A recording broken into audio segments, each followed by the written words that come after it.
Bueno, arratsalde on hasiko dugu osoko bilkura. Lehenengo puntua, 2023ko abenduaren 19an egindako bilerari dagokion akta onartzea.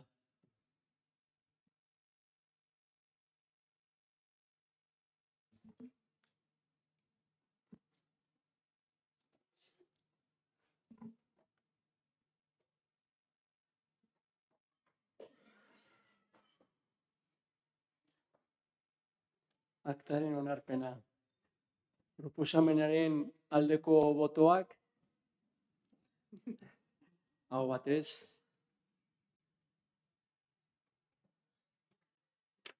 Bigarren puntua, Elgoibarko herriko zuhaitzak babesteko eta kudeatzeko ordenantza behin betiko onartzea.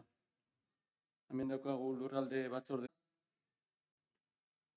Osoko bilkurari proposatzen zaizkio honako akordio hauek hartzea. Lehenengoa, Elgoibarko EH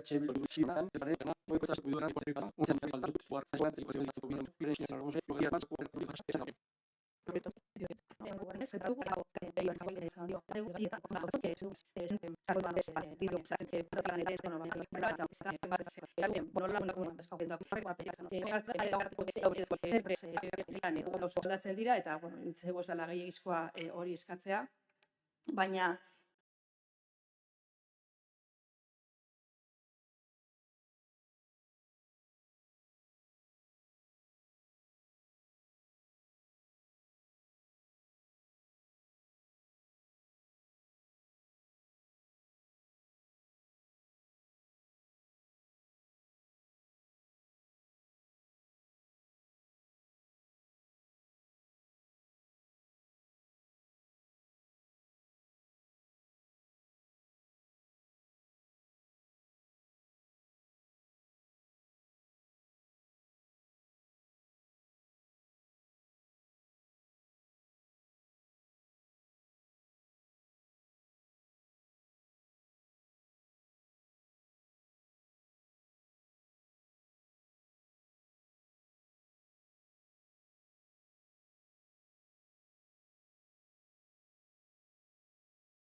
ez udalari interesatzen zaion unean, hau ez da diskrezionalidadean arabera edo baldintzan gelditu behar den gauza bat.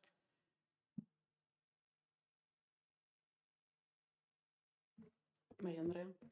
Bai, bueno, zuhaitzek eginkizun garrantzitsua dute hiri biodibertsitatea handitzeko.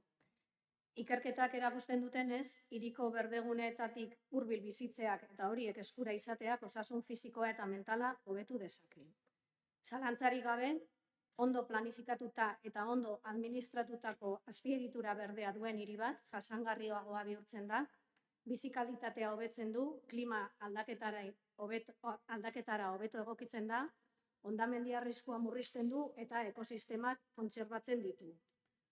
Udal mailan arau bat egitea ezinbestekoa da, babes irizpide orokorrak finkatu eta etorkizuneko jarduerak bideratzeko. Guretzako, gaur hemen aurkezten dugun ordenantza hau oso garrantzitsua da. Eskerrik asko. Bai, ez dakit beste zeu akasuen, Aitziber. Bueno, pixkatxo bat elegitean erantzunak komentatzeko, ez? Lehenengo jartzen da, lehenengo puntuan aipatzen dozue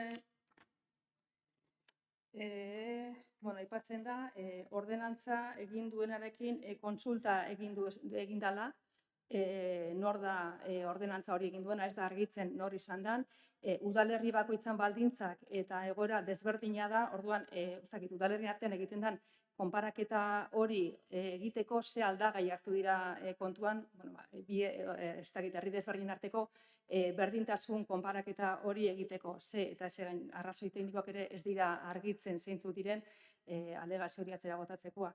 Bigarren puntuan ere jartzen da, azaltzen da, oraingo erredakzio ondo dagoela iristen da, udalak beharrezko iritziz gero, lehentasunez erabili beharreko espezien zerrenda argitaratu ahal izango du, udalak erabakiko du, momentuan egongo diren ingurabarren arabera, zerrenda argitaratu ala ez. Kasu honetan, esaten da, seigarren puntuan azaltzen da, inventario eginda dagoela, beraz, zergatik ez argitaratu zerrenda hori.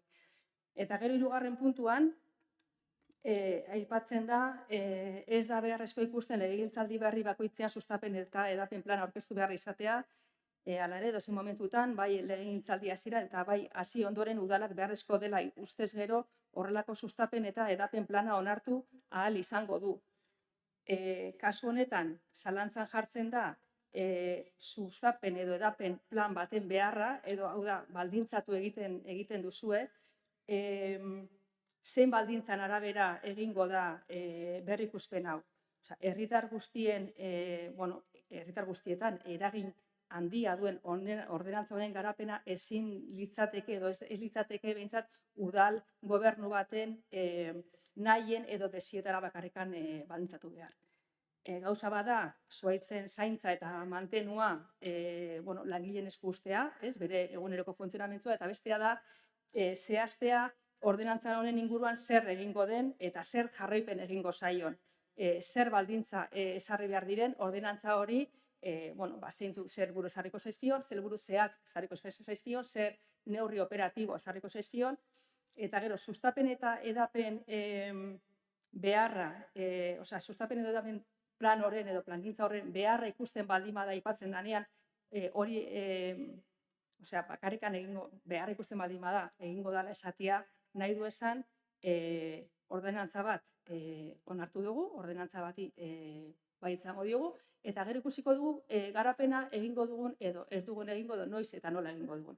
Zeren arabera erabakiko du udal gobernuak garapen hori aurrera emateko, herritarrei edo herriko eragilei galtuko zaie zein dan bere iritzia gai honen inguruan, edo igual ordenantza egin duan pertsona edo talde edo dana darokon horren esku beharko genuke.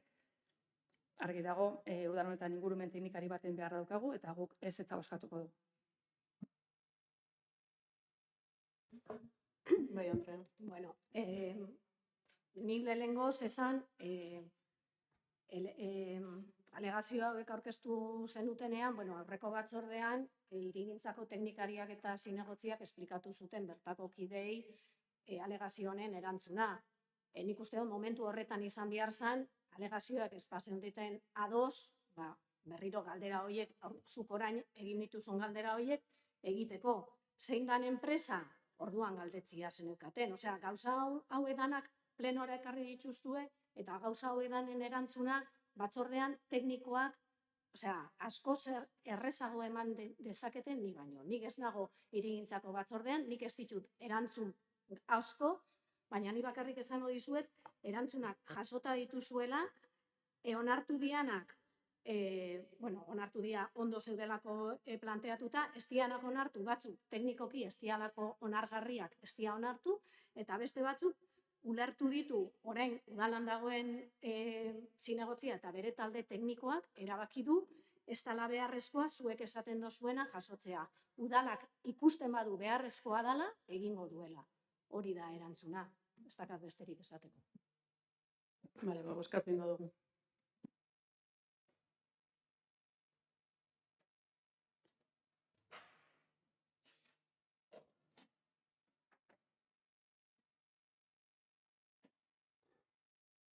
Proposamenaren aldeko botoak,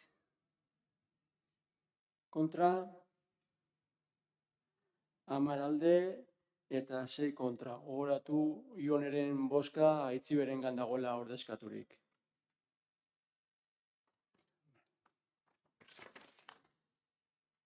Hirugarren puntua, adinekoentzako eguneko arreta zerbitzua arautzen duen erreglamendua lehendabiziko onartzea. Kasu honetan herritartasun batzordeko diktamena daukagu eta osoko bilkurari honako erabaki hauek proposatzen dizkio. Lehenengoa, lehendabiziko onartzea adinekoentzako eguneko arreta zerbitzua arautzen duen erregelamendua. Bigarrena, araudi hori jende aurrean jartzea eta interesdunei entzunaldi egiteko aukera eskaintzea, horretarako araudia Gipuzkoako aldizkari ofizialean eta udaletxeko iragarki taulan argitaratuko da. 30 egunez, korporazioak ebatzeko dituen erreklamazioak edo iradokizunak aurkeztu ahal izan daitezen.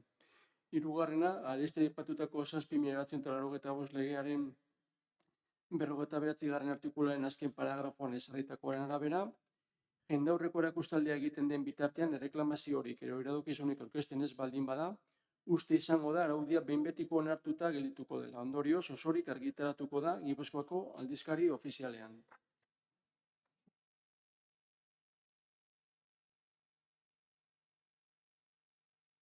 Zerbait esateko dakazue? Aitziber. Andrea. Bai, gu bakarrik nahi dugu esan, zerbitzu honekin ongizate sarea poliki-poliki osatzen ari gerala, zaintza dalako guretzako lehentasun bat, eta, zerbitzu hau orain arte egonda pilotu bezala, eta zerbitzu hori eskaini den denboratan jaso diren eskaerak eta sistema, egin dute erreglamendu hau osatzia. Orduan, 18 pertsonentzako da, badakigu, adinekoentzako ditugun baliabideen artean eguneko zentroaren aurreko baliabidea da, eta psikoestimulazioa eta taldeko kide izatea lantzen da. Zerbitzu hau aukera ematen digu profil ezberdinetako pertsonei ailegatzeko eta egokitasuna edo ez egokitasuna gizarte langileen esku egongo da. Erreglamentu hau onartu ondoren, ordenantza fiskalak aldatu beharko dira, zerbitzu hau kopago bitartez egingo da, parte bat erabiltzailea ordainduko du eta beste zati guztia udalak ordainduko du.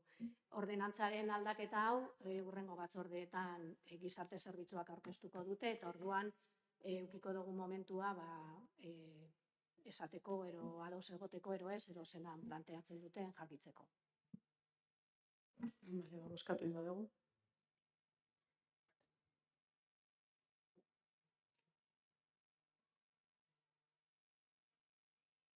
Proposamenaren aldeko botoak, aho batez.